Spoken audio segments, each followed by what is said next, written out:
Hi friends, hope you are doing great. Today we are going to see the Associate Cloud Engineer Sample Questions, Google Cloud Platform Certification Exam Preparation 2021.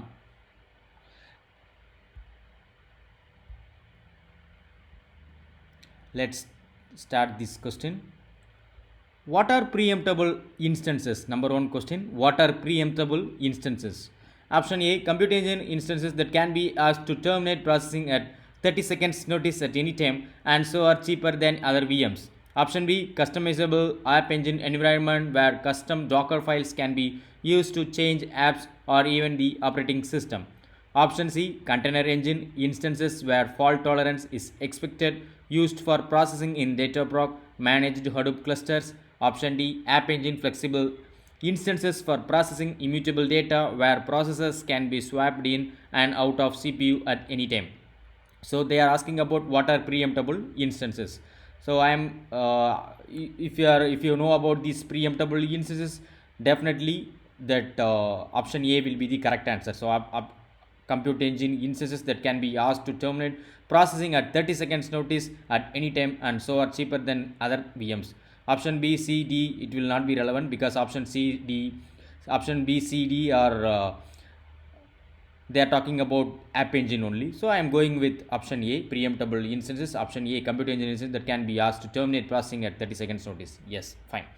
Let's move on to second question.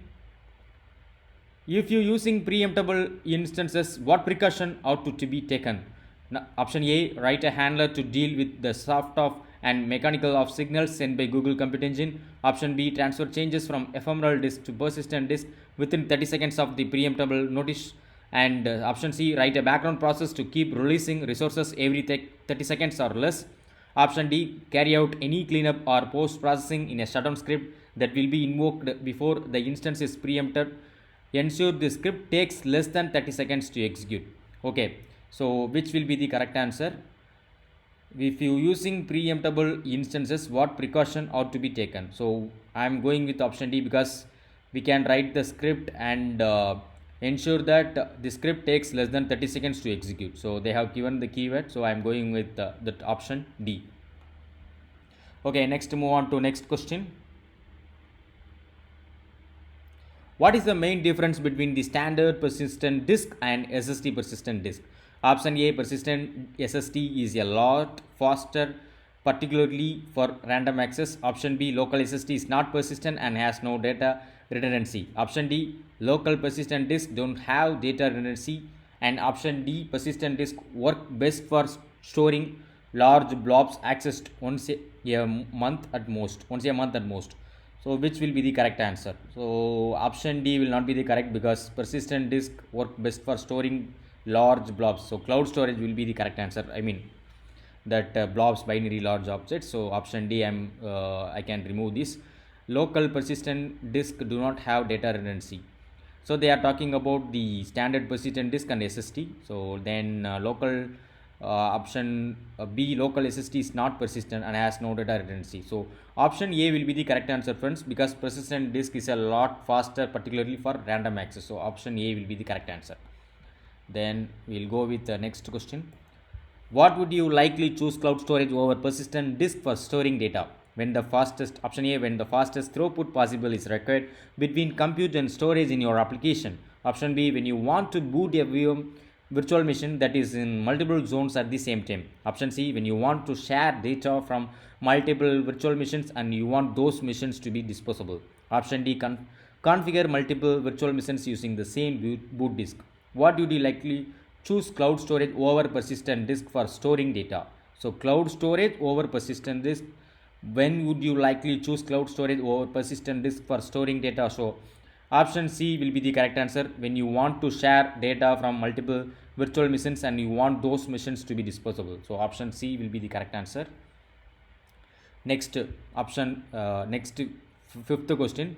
The archive storage classes is the cheapest way to store data, but it takes longer to get the files back, sometimes several minutes.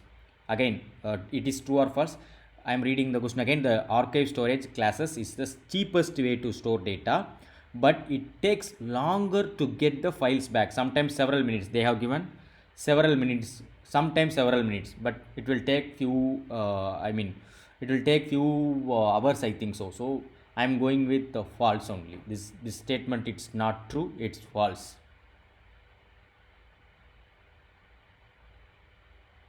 Okay, we will move on to the next question.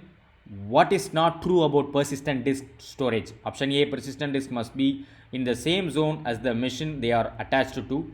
Option B, SSD disks are faster but also more expensive than standard disk. Option C, persistent disks are changed by the amount of data stored in them. Option D, all of the above are true. Which will be the correct answer?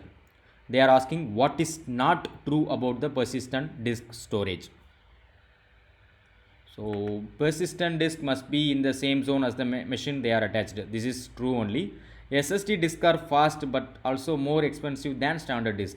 This one also, B also, true only. Persistent disks are charged by the amount of data stored in them.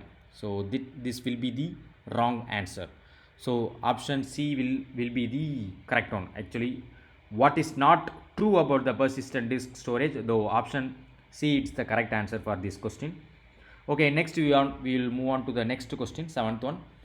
You want to store large log files. You want to store large log files that you will analyze frequently using a Hadoop cluster running in Cloud Dataproc. Which storage solution below would be the best? So you want to store large log files that you will analyze frequently using a Hadoop cluster running in Cloud Dataproc. Which storage solution below would be the best? Option A, multi-regional storage buckets, because it could deliver the files faster from multiple regions around the world. Option B, regional storage buckets in the same region as the Dataproc cluster. Option C, use the HDFS cluster provided by the persistent disk attached to the Dataproc cluster. Option D, nearline storage buckets, because it would be cheaper to store the files. So which will be the correct answer? So option B will be the correct answer, because regional storage buckets in the same region as the Dataproc cluster. So they have given the keyword Hadoop cluster running in Dataproc. So I can go with option B, regional storage buckets in the same region as the Dataproc cluster. So next we are going to next question. What is true about cloud storage? Option A, if you are storing private data, you should turn encryption on and upload a key. Option B, data stored in a multi-regional bucket gives you 99.5% durability. You can use the following command to make a cloud storage bucket into a Git repository: gsutil git init gs bucket name. All of the above and none of the above. So what will be the correct answer? True about the cloud storage. If you are storing private data, you should turn encryption. It is not the correct one. Option B, data stored in a multi-regional buckets gives you 99.5% durability. It is not the correct one. We can use the following command for creating this Git repository gsutil to make a cloud storage bucket into a Git repository. So this will not be the correct answer. All of the above, it's not the correct. So option E, none of the above, it's the correct answer, friends. Next we are going to next question. A startup is designing a data processing pipeline for its IoT platform. Data from sensors will stream into a pipeline running in GCP. As soon as data arrives, a validation process written in Python is run to verify data integrity. If the data passes the validation, it is ingested, otherwise it is discarded. What services would you use to implement the validation check on ingestion? Option A, cloud storage and cloud PubSub. Option B, cloud functions and cloud PubSub. Option C, cloud functions and BigQuery. Option D, cloud storage and BigQuery. So which will be the correct answer? So we are going each and everything. What is a cloud storage? So cloud storage, option A will not be the correct answer, because cloud storage is not for a streaming ingestion. Option B will be the correct answer. IoT sensors can write data to cloud PubSub topic. When a message is written, it can trigger a cloud function that runs the associated code. Cloud function can execute the Python validation check, and if the validation check fails, the message is removed from the queue. Option C will not be the correct answer, because BigQuery is an analytical database that could be used in later stages but not during ingest. Option D will not be the correct, because cloud storage is not a suitable choice for high volume streaming ingestion, and BigQuery is not suitable for storing data during ingestion. So the correct answer is option B. Correct answer is option B, cloud functions and cloud PubSub. Yes, we'll move on next question. Your finance department is migrating a third-party application from an on-premises physical server. The system was written in C, but only the executable binary is available. After the migration, data will be extracted from the application database, transformed and stored in a BigQuery data warehouse. The application is no longer actively supported by the original developer, and it must run on Ubuntu 14.04 operating system that has been configured with several required packages. Which compute platform would you use? Option A, Compute Engine. Option B, Kubernetes Engine. Option C, App Engine Standard. Option D, Cloud Functions. Which will be the correct answer? Option A will be the correct answer because the scenario calls for full control over the choice of operating system, and the application is moving from a physical server, so that is not containerized. Compute Engine can run the application in VM configured with Ubuntu 14.04 and the additional packages. Option B will not be the correct because the application is not containerized, although it may be modified to be containerized. Option C will not be the correct because the application cannot run in one of the language specific runtimes of App Engine Standard. Option D will not be the correct because the Cloud Function product runs code in response to events and does not support long running applications. So option A will be the correct answer, Compute Engine. Next we will move to the next question. A team of developers has been tasked with rewriting the ETL process that populates an enterprise data warehouse. They plan to use a microservices architecture. Each microservice will run in its own Docker container. The amount of data processed during a run can vary, but the ETL process must always finish within 1 hour of starting.